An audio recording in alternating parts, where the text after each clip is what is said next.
Book of Revelation, Chapter 14. Welcome back to Bible Breakdowns Daily. Last time, in Chapter 13, the dragon unleashed two beasts, one from the sea and one from the earth, symbols of worldly power and false religion working together to deceive humanity. We saw the rise of the mark of the beast, 666, the counterfeit kingdom that mimics God's authority but lacks his truth. Now in Revelation chapter 14, heaven responds, after the darkness of deception, this chapter lifts our eyes to victory. We see the Lamb standing on Mount Zion, the 144,000 redeemed, and three angels proclaiming everlasting messages, a call to worship, a warning against idolatry, and the promise of judgment and harvest. John writes, "Then I looked, and there before me was the Lamb standing on Mount Zion, and with him were 144,000 who had his name and his Father's name written on their foreheads. And I heard a sound from heaven like the roar of rushing waters and like a loud peal of thunder. The sound I heard was like that of harpists playing their harps. And they sang a new song before the throne and before the four living creatures and the elders. No one could learn the song except the 144,000 who had been redeemed from the earth. These are those who did not defile themselves with women, for they remained virgins. They follow the Lamb wherever he goes. They were purchased from among mankind and offered as firstfruits to God and the Lamb. No lie was found in their mouths, they are blameless." Mini lesson. These 144,000 represent the faithful people of God, sealed and preserved through tribulation. Their purity isn't merely physical. It symbolizes spiritual faithfulness, loyalty to Christ instead of the world's corruption. Their song is one only the redeemed can sing, a song born from endurance, deliverance, and devotion.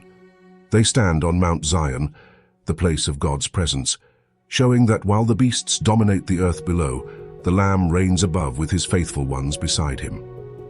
John continues, "Then I saw another angel flying in mid-air, and he had the eternal gospel to proclaim to those who live on the earth, to every nation, tribe, language, and people. He said in a loud voice, 'Fear God and give him glory, because the hour of his judgment has come. Worship him who made the heavens, the earth, the sea, and the springs of water.'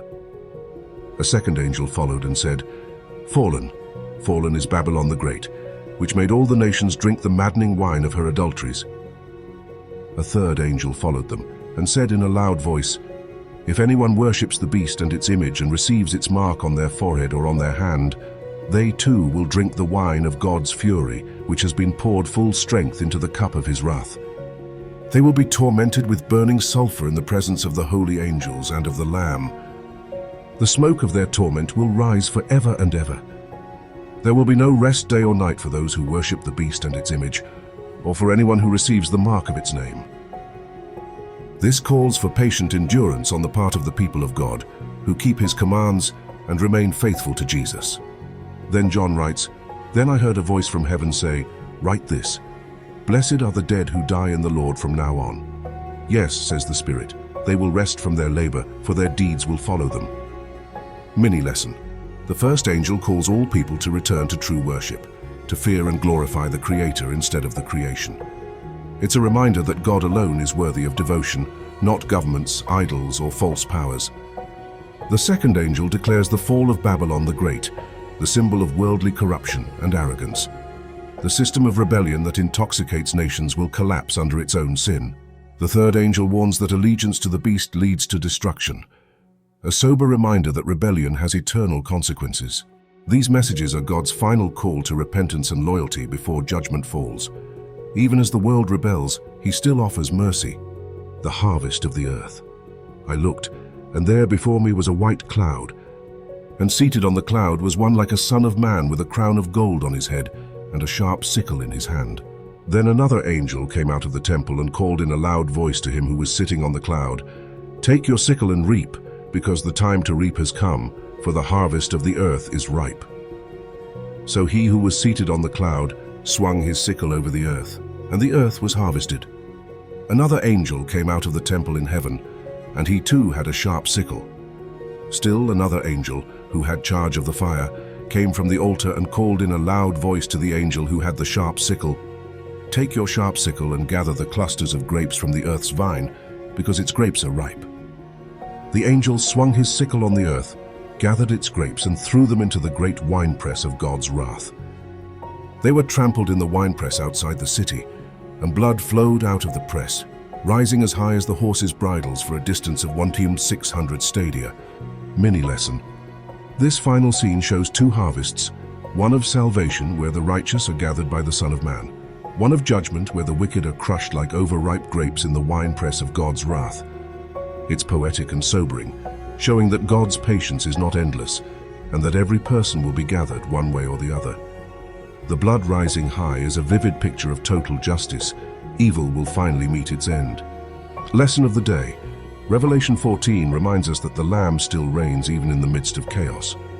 The faithful stand with him sealed, singing a song only redemption can teach.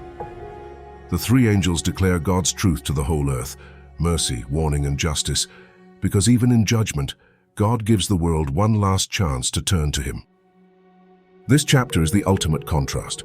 The mark of the beast versus the seal of the Lamb. Babylon's fall versus Zion's victory, wrath versus redemption. That's Revelation chapter 14, the chapter of victory, warning, and harvest. The world may follow the beast, but heaven still sings. Next time in Revelation chapter 15, we'll see the preparation for the final 7 plagues, the bowls of God's wrath, and the victorious saints singing the song of Moses and the Lamb beside a sea of glass. Stay tuned. Revelation 15 reveals the calm before the final storm, showing that even as judgment approaches, heaven still worships and God's people still sing. If you're enjoying these Bible breakdowns and want to support what we're building, you can check out our merch at BibleBreakdownsDaily.com.